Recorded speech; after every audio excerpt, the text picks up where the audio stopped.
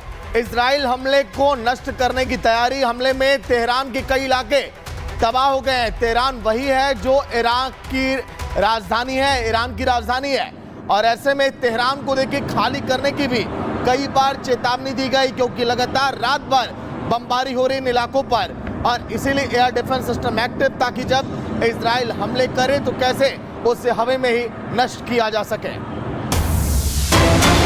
और ईरान को लेकर डोनाल्ड ट्रंप ने एक और बड़ा दावा किया है। वो बड़ा दावा क्या है आप वो जान लीजिए। ईरान के पास एटमी हथियार ना हो, सच्चाई जल्द सामने आ जाएगी।